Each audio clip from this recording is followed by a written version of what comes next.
One day, a cupid named Guri suddenly showed up at Seiji's house. She told him that if he didn't kiss someone soon, he would die. Seiji was bewildered by this stranger who had barged into his home and made such a bizarre statement. He immediately told her to leave, insisting that he didn't meet a Shinigami. Bettany quickly shut the door. He wondered if that was some kind of door-to-door religious preaching or perhaps a new type of scam. However, Guri suddenly phased through the door and told Seiji that he should have listened to her until she finished speaking. Seeing this, Seiji screamed in terror. Guri then showed him a book called The Kiss Note and asked him to take a look inside. As Seiji flipped through the pages, he saw names of different couples written inside. Then on the next page, he saw his own name, which completely shocked him. Guri explained that the names written in the Kiss Note had to kiss someone within 24 hours, otherwise she would die. Seiji tried to kick Guri out of his house again, but she desperately begged him not to ignore her, explaining that if he didn't kiss someone, she would die. She started crying and asking Seiji if he didn't feel guilty for letting a helpless girl like her die just like that. Seiji, however, ignored her and tried to shut the door again, but Guri banged on it, calling him a murderer of love. Fearing that his neighbors might report him to the police, Seiji reluctantly allowed Guri inside and asked what exactly she wanted from him. Guri explained that she needed a kiss from Seiji, which was why she had come to him. At first, Seiji suspected that she was trying to preach about religion or something similar, but it turned out that Guri was just a pervert asking for a kiss. Seiji found it amusing that the theory about girls' sexual desires increasing at a certain age might actually be true. He was surprised by how easily Guri talked about such things, especially since he himself had never kissed anyone before. Seiji then asked if Guri planned to blackmail him after the kiss. She assured him that she wouldn't do that, but she did say that it might be the beginning of the best time in Seiji's life, and that he would ultimately save her with his love. Seiji was completely taken aback by how much Guri seemed to want this to happen. She eagerly encouraged him to start the kiss. For a moment, Seiji thought she was kind of cute, and as a man, he figured he shouldn't pass up this opportunity. They kissed for a few seconds. Afterwards, Seiji asked if Guri was satisfied. However, Guri felt that Seiji had misunderstood something. She then demonstrated the power of the Kiss Note. She wrote down the name of the Prime Minister and the name of the Council President, putting an X between them. Then she turned on the TV. To Seiji's surprise, the broadcast showed the Prime Minister and the Council President kissing. Guri explained that anyone whose names were paired together in the book would end up kissing within 24 hours. Seiji was impressed by the book's power, but he was also confused as to why Guri had chosen to pair two men together. It turned out that she had a habit of making same-sex couples. Guri further explained that the book would have no effect if only one name was written. At that moment, only Seiji's name had been in the book, so nothing had happened to him. For Guri, what had happened between them was just a casual act of affection. Seiji, realizing he had misunderstood the situation, apologized for kissing her.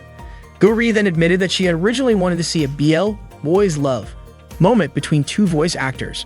However, when she attempted to write their names in kanji, she made a mistake and ended up writing Seiji's name instead. Seiji was furious upon realizing that everything was Guri's fault.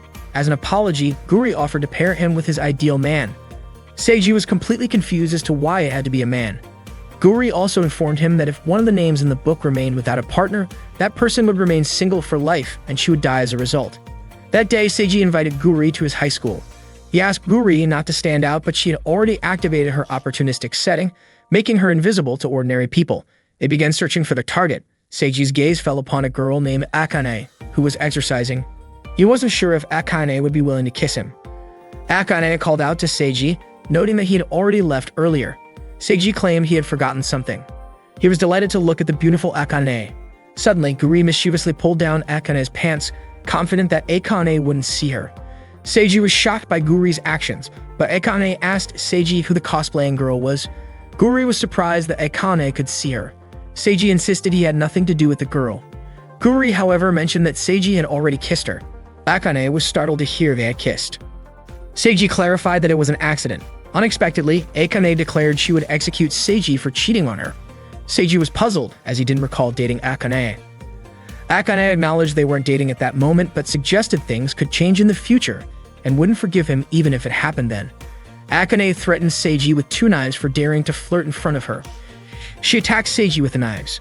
Fortunately, Guri pushed Seiji away, causing the knife to hit Guri's head. Akane was puzzled why Guri didn't die from the knife wound. Guri asked if Seiji was okay, but Seiji was more concerned about Guri. Akane attacked them again, unable to bear watching them flirt in front of her.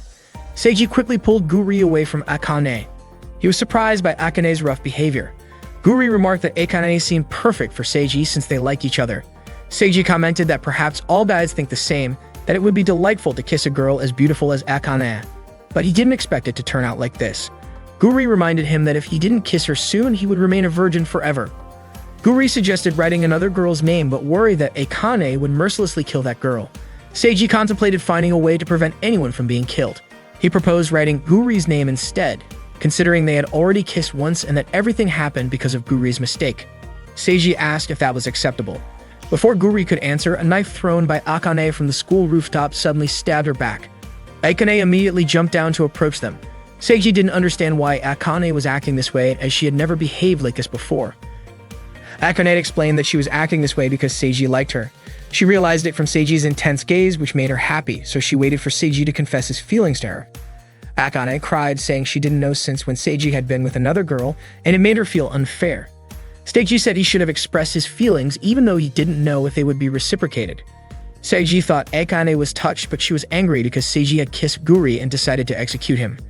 Akane stated she would cut Guri into pieces first so she couldn't survive like before. Akane prepared to swing her knife while Seiji tried to wake Guri, but she didn't move at all. Seiji hugged her to protect her from Akane's attack. Akane and Seiji accidentally kissed because Guri moved. Guri remarked that Seiji was too kind and asked why he tried to protect her. Akane just realized that she and Seiji had kissed earlier. Guri said that even though it happened briefly, Seiji and Akane had feelings for each other. Guri congratulated them because they were now destined as a couple, and according to the myth, couples who are brought together by the kiss note are bound to get married. Guri was also curious why Seiji kept calling her Shinigami. She quickly changed her appearance and revealed that she was actually an angel, more specifically, a Cupid. Guri then asked Seiji to stop calling her Shinigami and instead call her Guri. Akane then asked if Guri had come to unite her with Seiji. Guri admitted it and explained that with the power of the kiss note, Akane and Seiji's future was now eternally connected. Shortly after, Guri suddenly kissed Seiji, shocking Akane. It turned out that Guri had also written her own name alongside Seiji's in the kiss note. The next morning, Guri woke Seiji up with a kiss. Seiji was startled and realized that everything that happened yesterday was not a dream. Guri admitted that she was touched when Seiji tried to protect her. Even though she was an angel, she was actually quite clumsy, and she wanted to learn more about that feeling, whether it was truly love. Akane immediately started stabbing Seiji, forbidding him from cheating in front of her. Seiji was confused as to why he wasn't dying from Akane's stabbing. Guri then explained that because Seiji was now paired with her, he had received the blessing of an angel, which made him unable to die.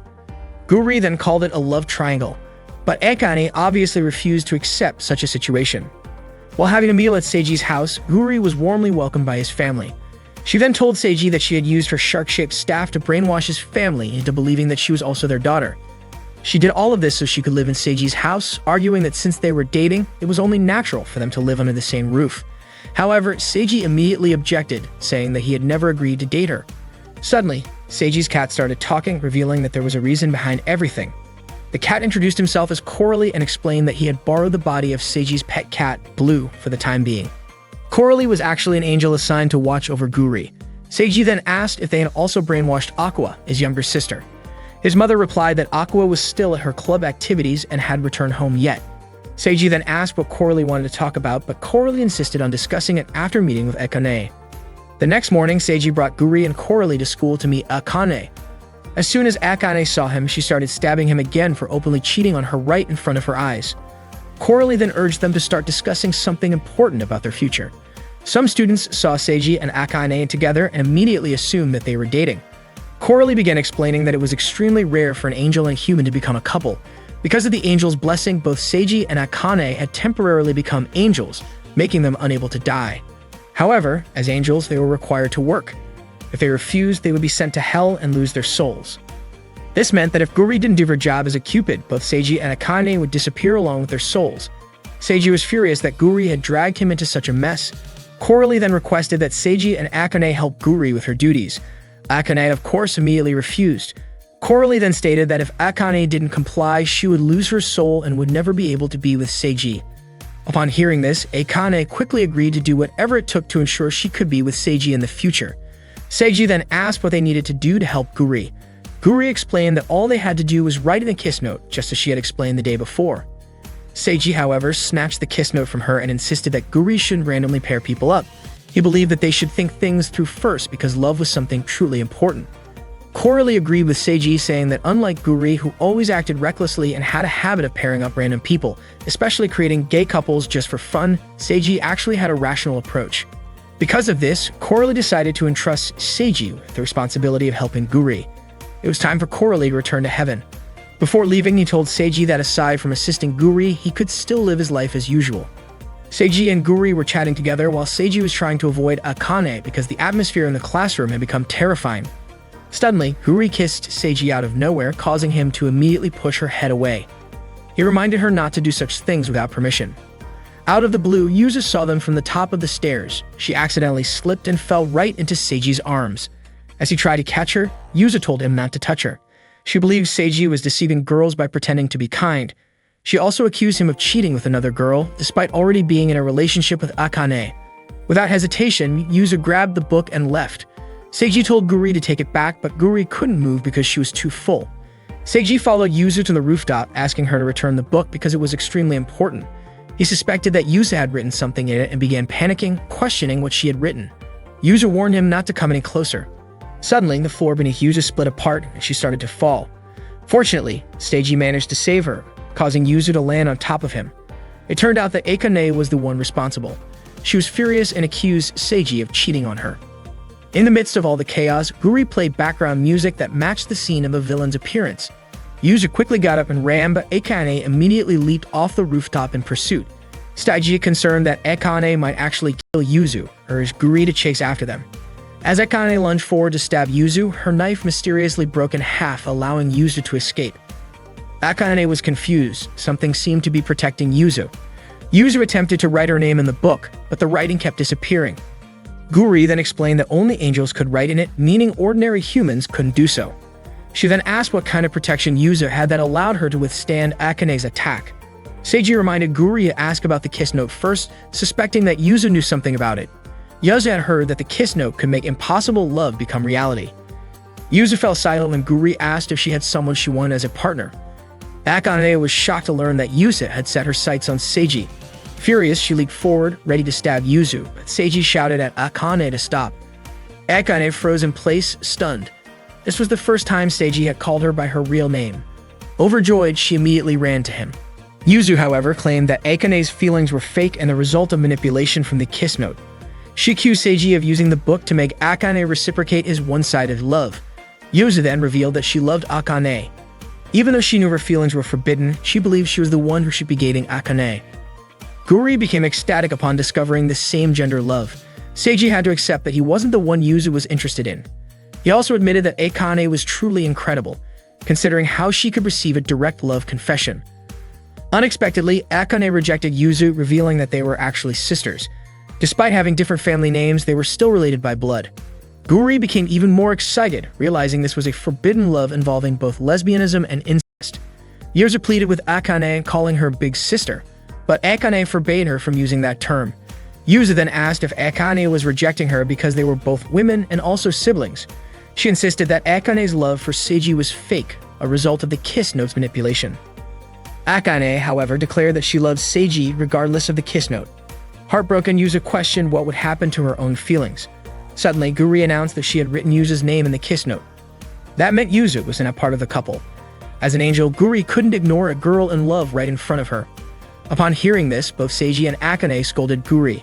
Yuzu then asked if this meant she could now date Akane. Seiji and Akane explained that all of them were now part of the same couple. Guri urged Yuzu to hurry up and kiss Akane.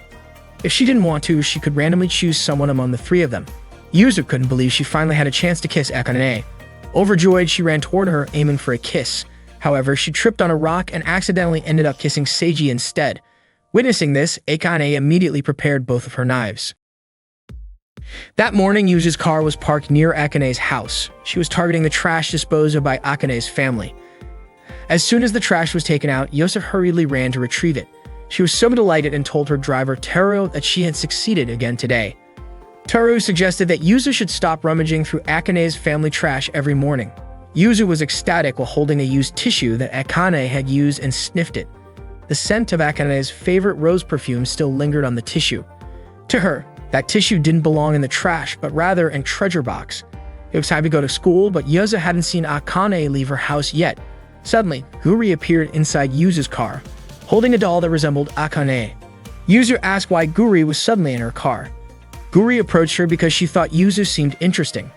At home, Seiji asked his younger sister, Aqua, if she had met Guri yet. Aqua asked who Guri was and didn't understand what Seiji was talking about. Seiji touched Aqua's shoulder and requested that Aqua listen to him occasionally. However, Aqua instead slammed Seiji and threw him out of the house. Unexpectedly, Akane witnessed all of this and immediately brandished a knife toward Aqua. The knife nearly struck Aqua, but fortunately, Seiji quickly explained that Aqua was his younger sister. Akane apologized as she had mistaken Aqua for a girl trying to seduce Seiji. Akane then acted friendly and introduced herself as Seiji's future wife, but Aqua remained indifferent and walked away. That day in the student infirmary, Guri and Yuzu acted as love health officers, assisting students who wanted to consult about love. The first patient was Rintaro, who said he liked a girl named Hanaka. After hearing this, Guri suggested that Rintaro go directly to where Hanaka was. Rintaro was overjoyed and immediately went to find Hanaka. The love consultation practice conducted by Guri and Yuzu became the talk among students because those who came managed to find love after just one consultation. Seiji and Akane entered the student infirmary and asked what Guri was doing. Yuzu welcomed Akane and said that her goal aligned with Guri's. Yuzu explained that they used the extraordinary power of the Kiss Notebook. For example, they paired the person stalking Akane with a police officer, so Yuzu was helping the teachers by acting as a cupid. Guri added that they only paired couples who had already fallen in love. However, to Seiji, it seemed like they were forcing people to fall in love. Guri was puzzled as Seiji, being her boyfriend, should be helping her duties as a cupid, but he hadn't done anything yet. Seiji then said that he would also look for potential couples with Akane, and he confiscated the Kiss Notebook. Yuzu was puzzled by Seiji's behavior and even more puzzled as to why Akane likes such a cruel guy. Yuzu asked if Seiji had dragged Guri into this mess, but Guri admitted that she had asked to pair with Seiji. Yuzu then asked if Guri truly likes Seiji. Guri said she didn't even know because she had no experience with love. However, there was something about Seiji that caught her attention. According to Guri, Seiji was interesting and fun, and that's what made her love him. Yuzu asked why Guri became a cupid. Guri said she had a lot of knowledge about it because she learned from manga, anime, and internet forums. According to Yuzu, love isn't something that should be understood but rather felt in the heart. Meanwhile, Seiji told Akane that he didn't expect Yuzu to misuse the Kiss Notebook as well. Akane felt happy when Seiji invited her. As they were walking together, Seiji accidentally bumped into Mary. He immediately apologized, but Mary said she was the one who was a bit lost in thought. It was unusual for Mary to daydream, so Akane suspected that Mary might be in love. Akane asked Mary to tell her if there was someone Mary liked or wanted to date because Akane might be able to pair them up, just like she and Seiji. Seiji whispered to Akane that she seemed to be pushing too hard. Meanwhile, Guri and Yuzu were reading the paper they had found earlier. It appeared to be some kind of love poem. According to Yuzu, the person who wrote it was probably experiencing unrequited love. Guri then suggested that they find this person and make their love come true. Yuzu was more than happy to help, and they really started working like cupids. Suddenly, a man named Nagito entered the student infirmary and asked if a piece of paper had fallen in that room. Mr. Nagito quickly snatched the paper from Yuzu's hands. Yuzu then asked if he was the one who had written it. He then asked if Yuzu and Guri had read it, and Guri even stated that she and Yuzu had analyzed its content. Mr. Nagito felt embarrassed and said that a man writing something like that was disgusting. However, Yuzu thought it was a beautiful poem that resonated deeply in her heart. Guri then asked who the person Mr. Nagito was in love with was. Before he could answer, Seiji suddenly arrived and asked what kind of trouble Guri was causing this time, assuming that she was once again creating a mess. Guri and Yuzu said they had found a perfect match candidate. Seiji told Mr. Nagito that Mary was bringing the boxes into his room. Seeing Mary right in front of him, Mr. Nagito's face turned red. He looked so nervous that he ended up falling. Mary then told him to be firm and to stand up properly. She also instructed him to fix his messy appearance since, as a teacher, he should set a good example for his students. After Mary helped him tidy up, Mr. Nagito suddenly fell again. Yuzu immediately suspected that the person he was in love with was Mary. Seiji also guessed that the person Mary wanted to date was Mr. Nagito. They held a discussion about the situation, and Seiji concluded that Mr. Nagito was in love with Mary, but Mary did not want to date him, especially since they were a teacher and a student, making it an impossible situation. However, Guri argued that if a male-male couple was acceptable, then so was a teacher-student relationship. Yuzu and Guri agreed to pair them up, but Seiji believed it would be a huge bother for Mary. Akane, on the other hand, was unsure because if Mary truly did not like Mr. Nagito, she would reject him outright. Guri suggested that they observe Mr. Nagito and Mary's feelings for a while before deciding whether they should push for the relationship. Yuzu was excited about making Mr. Nagito and Mary's love come true. Seiji reminded them that their job was not to make their love happen, but to confirm their feelings. At that moment, Yuzu and Guri brought Mr. Nagito to the audio-visual room and urged him to shout his feelings across the entire school. They wanted him to confess his love for Mary using the microphone. Overwhelmed, Mr. Nagito ran away because he could not do it. Seiji then went to see Mary and ask about Mr. Nagito. He knew it was none of his business, but things would only get more complicated if left alone. Mary teased him, saying that she suspected he had dumped Akane and was now confessing to her instead. However, she was only joking because she knew Akane would kill him if that were the case. At that moment, Mr. Nagito saw Seiji talking to Mary. Seiji explained that Yuzu and Guri were trying to figure out Mr. Nagito's feelings, but to stop them, he needed to confirm Mary's feelings and see whether she would accept or reject him.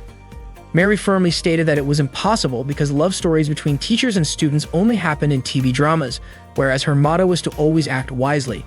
Hearing this, Seiji suggested that she reject him outright. Mary replied that she could not ignore him because his clumsiness reminded her of her younger brother. Seiji then concluded that Mary's feelings for Mr. Nagito were more like those of a mother toward her child. Mr. Nagito, who had been listening the whole time, clearly heard her statement. Previously, Mary accidentally read something written by Mr. Nagito and asked him if writing poems and lyrics was his hobby. Embarrassed, Mr. Nagito asked her to return the paper because he was about to throw it away. Mary thought it would be a waste to discard it since Mr. Nagito had put so much effort into writing it. She praised him for his incredible ability to create such beautiful sentences. Mr. Nagito then questioned whether it was strange for a man to write something so feminine. Instead of agreeing, Mary gently stroked his hair and told him it was impressive and not weird at all. Unexpectedly, Mary's gesture made Mr. Nagito fall in love with her, but he knew he had to suppress his feelings. Seiji approached Mr. Nagito and expressed concern that Guri and Yuzu might be up to something weird again. Mr. Nagito believed that Yuzu and Guri had given up due to their own helplessness.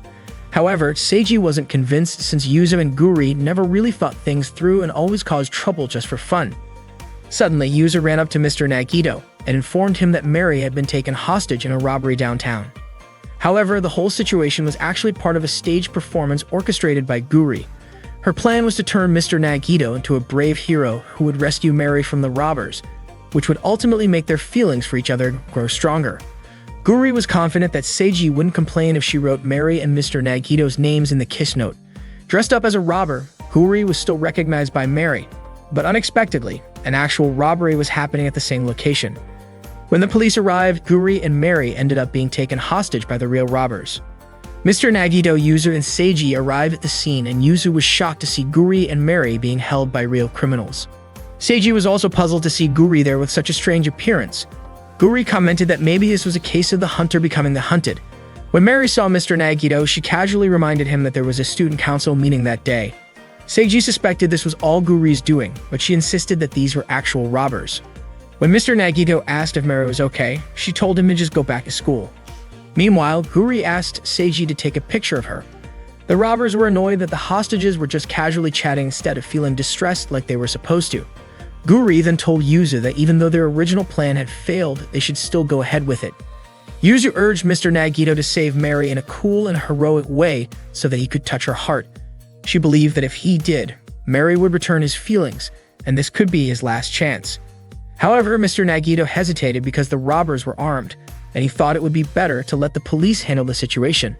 Yuzu then asked why he had run there in the first place upon hearing Mary was in danger. Wasn't it because he wanted to save her? She pleaded with him to take action before deciding it was pointless, and not to let this opportunity slip away. She even told him to face the robbers, even if it meant killing them. Yuzu also encouraged him to confess the feelings he had written down on that piece of paper. When one of the robbers told Yuzu to stop talking, she snapped at him, saying he was just an extra in the story. Annoyed at being called an extra, the robber fired his gun at Yuzu. Fortunately, Seiji managed to protect her, though the bullet grazed his arm. Yuzu insisted that she had the ability to deflect attacks, so she didn't need Seiji to protect her. However, Seiji argued that he wasn't going to die and there was no way he would let a girl get hurt. He admitted that it was a strange situation to confess love, but Yuzu had a point. Because of that, he believed Mr. Nagito needed to step up and save Mary. Mary scolded the robber, which made him threaten to shoot her. Mr. Nagito shouted at the robber to let Mary go. Although Mr. Nagito was scared, he was even more afraid that the robber would hurt Mary. His words touched Mary, and she tried to break free from the robber. Mr. Nagito then struck the robber, but his punch was so weak that he felt extremely guilty for resorting to violence. Just as the robber was about to shoot Mr. Nagito, Akane suddenly rushed towards Seiji. Upon seeing that Seiji had been shot by the robber, she immediately kicked both robbers and stomped on their heads. She also managed to knock away the gun that the robber was trying to grab. Akane whispered to the robber that she was the only one allowed to hurt Seiji. Everyone who witnessed the scene felt chills run down their spines. Mr. Nagito then told Mary that although they were teacher and student, one day that status would disappear. What he wanted to say was that he no longer wanted to run away from his feelings. He admitted it might sound selfish, but when the time came, he hoped Mary would give him the chance to express his feelings. Mary responded that this was her intention from the start. She was certain that Mr. Nagito would confess his love once they were no longer teacher and student. However, Mary noted that Mr. Nagito often acted based on emotions, which worried her. She also said that when the time came, she wanted to hear a heartfelt poem from him, and she would wait for it. Seiji and the others were shocked to learn that Mary also had feelings for Mr. Nagito. Mary then reminded Seiji that he should probably stop Akane from torturing the two robbers. After everything was settled, Seiji asked Mary if she was sure about her decision to wait for Mr. Nagito, considering she had previously said she couldn't date him. Mary explained that her plan was to graduate from college and secure a high-paying job since a teacher's salary was low. She also clarified that she never said she didn't love Mr. Nagito. That's why she intended to win his heart gradually. Yuzu then asked Mary why she didn't write her name in the kiss note to make her love come true. Mary admitted that it was a good idea, but sometimes the process was more enjoyable than instantly making it happen.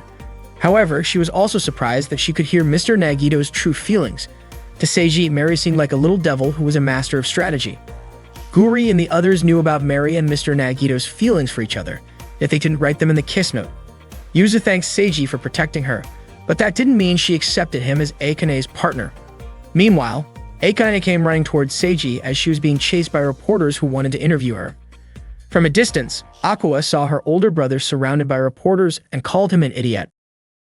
When Aqua was a child, she cried in fear because she couldn't climb down from a tree.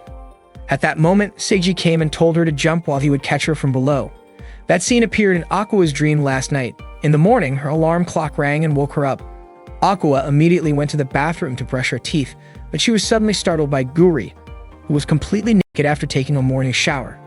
Aqua was understandably confused to see Guri in her house. Guri quickly assumed that the girl in front of her was Seiji's younger sister. She greeted Aqua and introduced herself as Seiji's girlfriend.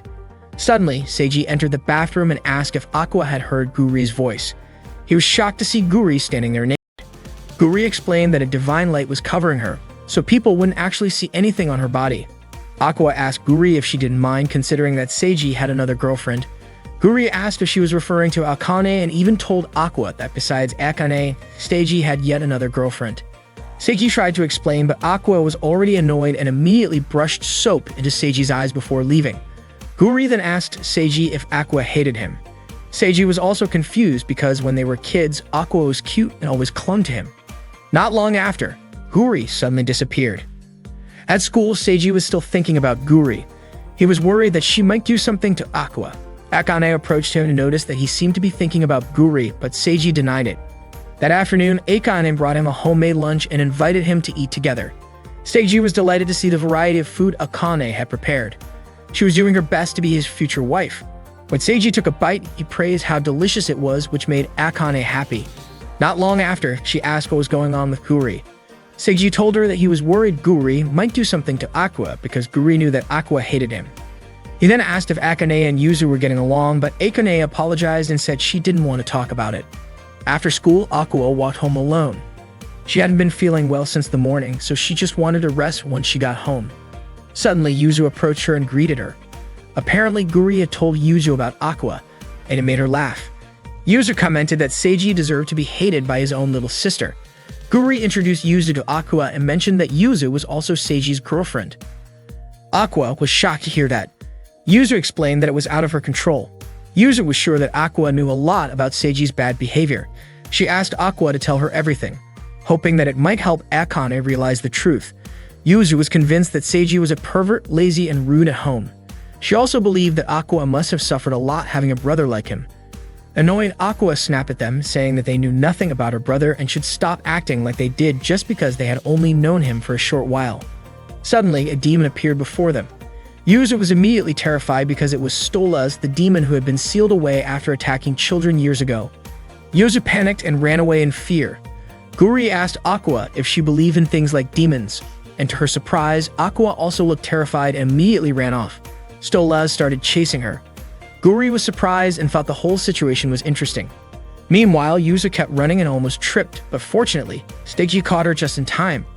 Yuzu insisted that she never needed Seiji's help, and even if he acted nice to her, she would never thank him. She then explained that she had been with Guri and Aqua when Stolas suddenly appeared and that Aqua was still there. Hearing this, Seiji panicked and was about to run to find Aqua, but Yuzu stopped him, saying it was too dangerous. Embarrassed, Yuzu clarified that she wasn't worried about Seiji, she just didn't want anyone to get hurt. Seiji thanked her, but he still chose to go and rescue Aqua. At that moment, Aqua was perched atop a tree, reminiscing about her childhood with Seiji. Suddenly, Stolas' voice approached. Guri discovered Aqua hiding in the tree and noticed that Stolas was, in fact, a penguin. She wondered why people were frightened of Stolas, having previously imagined him as terrifying. Aqua warned Guri to stay away, insisting that despite his appearance, Stolas was truly malevolent. Guri suggested that approaching animals without fear might open their hearts. She attempted to charm and approached Stolas, but he attacked her. Stolas disliked Guri touching him without permission. He declared his intention to fulfill his long-held desire, approaching the tree and proposing to mate with Aqua. Shortly after, Seiji arrived, inquiring about her well-being. Aqua questioned why Seiji was there. He explained that he became concerned upon hearing of Stolas' appearance, knowing Stolas always pursued Aqua, and he intended to rescue her.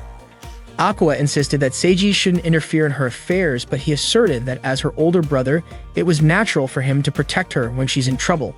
When Stolas leaped onto the tree, Seiji promptly urged Aqua to jump toward him so he could catch her, just like when they were children. After successfully rescuing Aqua, riot police surrounded Stolas. They then returned home with Seiji still carrying Aqua. He expressed his happiness that she was safe, mentioning it had been a while since he last carried her and noting she had become heavier. Hearing this, Aqua immediately struck him. Seiji commented that Aqua hadn't changed despite growing up, but Aqua believed it was Seiji who had changed. Seiji claimed he hadn't changed as he had always been her older brother. Guri remarked that she had suspected Aqua loved Seiji, but Aqua denied it, accusing Seiji of being a scoundrel who constantly switched girlfriends. Aqua then choked Seiji before running off. Seiji was puzzled, thinking Aqua had returned her old self. Guri described Aqua as a mysterious creature. Guri suddenly asked if Seiji would go on a date with her that weekend. Over the weekend, Seiji accompanied Guri to a bookstore. Guri wanted to purchase the masterpiece manga Onmova Matilda, which had previously been discontinued. The manga's final volume release included a signing session, and she obtained the author's autograph. Unexpectedly, many couples were present at the event. Just as Guri intended to inspect them, Seiji restrained and tied her up. Guri felt like Seiji's pet as they walked with her bound by a leash. Noticing other couples holding hands, Guri held Seiji's hand to appear as a romantic pair. She suggested they enjoy themselves that day since they were on a date. Filled with excitement, Guri ran swiftly, pulling Seiji along and exhausting him. Seiji observed a couple being affectionate on a park bench, contemplating that this was how an ideal couple should be. In contrast, Guri identified an ideal couple when she saw two men holding hands. Just as Guri attempted to write their names in the book, Seiji stopped her. Suddenly, they witnessed a woman approaching the couple on the bench, angrily questioning why the man was with another woman when he had claimed to be busy with work. The man denied knowing the woman, who was puzzled since he had given her a necklace on her birthday. It turned out the necklace was identical to the one the woman on the bench had. Shortly after, numerous women approached, all claiming to be the man's girlfriends. Guri was furious, calling the man a scoundrel for dating multiple women simultaneously. For some reason, Seiji felt as though Guri was insinuating something about him. Suddenly, the man argued that all the women were satisfied just dating him and that they were all happy, so he thought it was even. The woman on the bench slapped him, calling him cruel. When the man attempted to retaliate, Seiji intervened, questioning how he could hit a woman like that, and urged him to apologize to all the women he had dated. Unexpectedly, the girl on the bench hit Seiji so hard that both he and the other guy fell to the ground. The girl turned out to be quite strong, and she immediately ordered the guy to kneel and apologize to her. All of the guy's girlfriends ganged up on him, beating him up while Seiji tried to escape from the chaos. By accident, a candle fell toward the kiss notebook lying on the ground. Guri approached Seiji and told him that he was too kind to others, but that was exactly what made her attracted to him. She then suddenly kissed him. After the women were satisfied with beating up the guy, they left him there without a second thought. Witnessing everything that had happened, Seiji started to understand what it really meant to be in a relationship. According to Guri, love had to be balanced on both sides because not all people who were together were truly happy couples. Perhaps that was why Cupids existed, to help love bloom between partners. They were both shocked when they saw smoke rising from the kiss note, which had been completely burned. That night, Seiji and Guri told Coralie about what had happened to the kiss note. Coralie had no idea what would happen after the book was burned and was even surprised that an angel had lost her working tool. Seiji then wondered if all the couples written in the book had been annulled. Guri was confident that they could handle it, but Seiji didn't believe her. Coralie admitted that there were many things he was worried about, so he decided to return to heaven for the time being. Seiji couldn't help but wonder what would happen next. The next morning, Seiji saw Akane doing her usual morning training. Normally, whenever Akane saw Seiji, she would immediately start chasing after him. But that morning, she did nothing. In class, Seiji began to suspect that this might have something to do with the kiss note being burned. When Akane entered the classroom, Seiji tried to greet her, but she ignored him completely. Suddenly, Guri arrived wearing a school uniform, which left Seiji puzzled. Guri told him that she had always wanted to be a student. Seiji informed Guri that there seemed to be a serious problem. That morning, Guri joined him in class. After school, she walked home with Seiji and mentioned how much she enjoyed studying in class. However, Seiji pointed out that all she did was sleep during the lesson. Out of nowhere, Yuzu blocked their way, saying that she had already heard about Akane ignoring Seiji. She was absolutely thrilled about it, especially since the rumor had spread all over the school. Yuzu was curious about what Seiji had done to make Akane hate him. Seiji suspected that it had something to do with the kiss note burning, which likely annulled all the relationships written in it. Upon hearing this, Yuzu was furious because that meant her relationship with Akane had been erased. Guri tried to reassure her that everything would be fine, but Seiji didn't believe her. He also declared that Guri was no longer his girlfriend. Suddenly, a girl named Taira appeared and greeted Guri. Guri introduced Taira as another Cupid. She then asked Taira what she was doing there. Taira had already heard that Guri had lost her angelic tool. She also claimed that all the couples would be fine and insisted that nothing would change. To prove her point, she took Seiji along to confirm it. They observed a criminal couple and a police officer breaking up, but then the officer chased after the criminal and kissed him right away. That day, they checked on all the couples Guri had written in the kiss note, most of whom were male-male pairs. Surprisingly, all the relationships seemed to be doing just fine. Seiji finally realized that the kiss note burning had no effect at all. Taira explained that the kiss note indeed forced people to become a couple, but its function was merely to create opportunities. Even if its effects disappeared, the love that had already formed wouldn't just break apart so easily. Seiji was surprised by how simple it all turned out to be. Taira asked Seiji to believe in the power of love. She explained that when Guri lost her kiss note, she could no longer do her job, so Taira gave her one of her own gadgets. It turned out that Taira had decided to quit being a Cupid because she was about to start a new chapter in her life as a housewife. She then revealed that she was pregnant and encouraged Guri not to hesitate in using her gadget. Seiji then asked if Taira was really quitting her job, and she confirmed, saying that being a housewife and raising a child was a wonderful job. At that moment, the issue with the couples and the burned book had been resolved. Guri pointed out that since Seiji and Yuzu were no longer paired, they no longer received the blessings of an angel. This meant that if Seiji were killed, he would actually die. Suddenly, Akane threw a knife at Guri. She was furious and demanded to know why Seiji hadn't come to her, even though she had been waiting for him. Seiji, terrified, reminded her that if she stabbed him, he would die. However, instead of stabbing him, Akane kissed him. She then burst into tears, asking why Seiji hadn't chased after her. Seiji, confused, told her that her behavior was strange. It turned out that Akane had been acting this way on purpose. She explained that she had read an article in a magazine about how to attract a distant partner, so she had done her best to act cold, as the article suggested. After that, Akane repeatedly stabbed Seiji, but he didn't die. To everyone's surprise, Guri had rewritten Seiji's name in the kiss note, pairing him with Akane, Yuzu, and herself once again. Realizing this, Yuzu asked if she needed to kiss Akane again. However, Guri pointed out that Akane had already kissed Seiji, so the only thing left was for Guri to kiss Yuzu. With that, everything returned to the way it was before. Since she was little, Yuzu had been told by her mother, Ameisha, that Akane was cruel, rough, and hurt others without thinking twice. She even called Akane a demon. Amisha also forbade her from speaking to Akane. Deep down, Yuzu never really believed what her mother said. One day, while running with her doll in hand, she suddenly tripped and the doll fell to the ground. Akane approached her and called her clumsy. Seeing the fallen doll, Akane picked it up. Yuzu immediately asked Akane to give it back, explaining that it was a precious gift from her mother. However, instead of returning it, Akane threw the doll into a pond.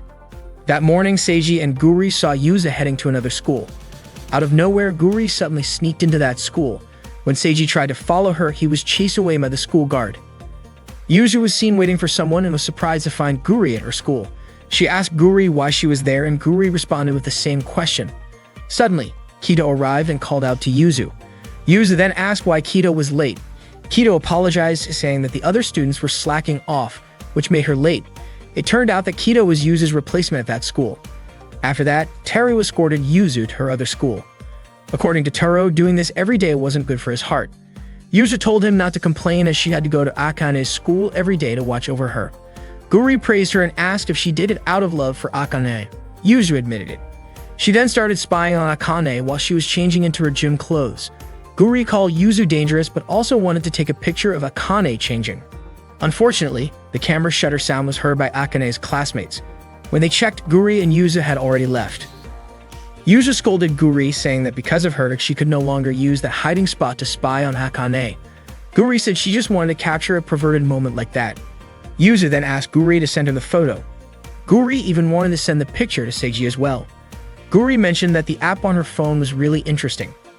One fun feature was the compatibility barometer, which showed how well two people matched. It was more like a fortune-telling compatibility test.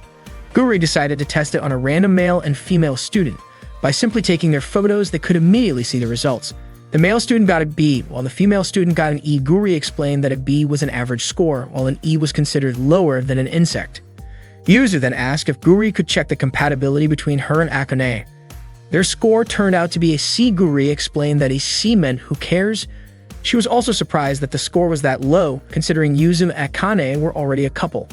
Not long after, Seiji approached Guri and asked about the photo she had sent him. Guri simply said she felt the need to send it to him. Seiji demanded that Guri stop sending him pictures like that, especially since he couldn't even delete the image from his phone. He was also scared that Akane might see it. Out of nowhere, Akane appeared and asked why Seiji had mentioned her name. She asked if Seiji was hiding something from her. Seiji denied it and quickly changed the topic by saying that he had seen Yuzu going to another school that morning. Akane then told Seiji that Yuzu was not a student at her school. Akane then asked if Yuzu had been spying on her while she was changing. She said she didn't care if Yuzu sneaked into her school or even spied on her, but if she caused any trouble and her family found out, it would be dangerous. Akane ordered Yuzu to go back to her actual school, warning that if she didn't, she would be the one facing the consequences. Yuzu insisted that she was there to protect Akane, but Akane told her that Seiji would be the one to do that, so she would be fine. When Guri checked the compatibility between Seiji and Akane, she was utterly shocked. The score was absurd and downright terrifying. Akane's feelings for Seiji were overwhelmingly intense. Upon hearing this, Yuzu became saddened and immediately ran away. According to Seiji, Akane was being too overprotective toward Yuzu, but Akane insisted that she was doing it for her own good. Meanwhile, Yuzu kept running in the rain, crying over why Akane liked someone like Seiji when the love she gave was so much greater than his. Yuzu remembered when she was a child, Akane caught her just as she was about to jump into a pool to retrieve a doll that Akane had thrown in. Akane told her that jumping into the pool was dangerous because there were piranhas inside. Akane then asked why Shikimi was bullying Yuzu, and Shikimi apologized to Yuzu. That was the moment when Akane and Yuzu first met. After that, Akane and Shikimi quickly left. Yuzu felt like she should thank Akane, but there was something else she wanted to say even more. She ended up shouting that she loved Akane. Akane turned around and called her a strange child. Yuzu had never felt anything like that before, and she was sure it had to be love. As she stood alone by the lake, still heartbroken, Yuzu wondered why her feelings weren't returned by Akane. Was it because she wasn't a boy? Or was it because she was Akane's little sister? Even though Akane and Yuzu managed to overcome that obstacle and became a couple, nothing really changed. Suddenly, a middle-aged man approached and asked what Yuzu was doing there without an umbrella. He kept getting closer and offered to take her home. Terrified, Yuzu immediately used her power, tearing the man's umbrella and clothes. The man was so scared that he ran away, but to her surprise, her power also ended up splitting the ground beneath her. Yuzu lost her balance and fell into the lake, sinking beneath the water. Fortunately, Seiji quickly grabbed her hand and pulled her out. As soon as she regained consciousness, Yuzu started hitting Seiji, demanding that he let her go. After finally calming down, Yuzu stood in the lake, realizing it was actually shallow. She then asked why Seiji had come after her. It turned out Seiji was worried about her because Akane had said something rather harsh. Yuzu admitted that Akane's words were true. She had sneaked into Akane's school and chased away every boy who tried to get close to her, all for the sake of her own feelings. Yuzu thought that by staying near Akane, maybe one day she would finally be noticed. But instead of receiving Akane's love, Seiji suddenly appeared and stole her heart. Yuzu couldn't understand why Akane would love someone like him. Seiji was also confused because Akane had never shown any signs of liking him in the past. Hearing that, Yuzu slapped Seiji, making him fall back into the lake. She told him that was exactly why she hated him. Yuzu was frustrated that Seiji was in a position that would make anyone jealous, yet he remained so humble. She thought he should at least show a little pride. What angered her the most, though, was that no matter what she did, she couldn't make Akane see her or make her smile. Yuzu declared that she wouldn't give up and that she would never hand Akane over to someone like Seiji. She also promised she wouldn't lose to him. Then she told him to forget everything she had just said.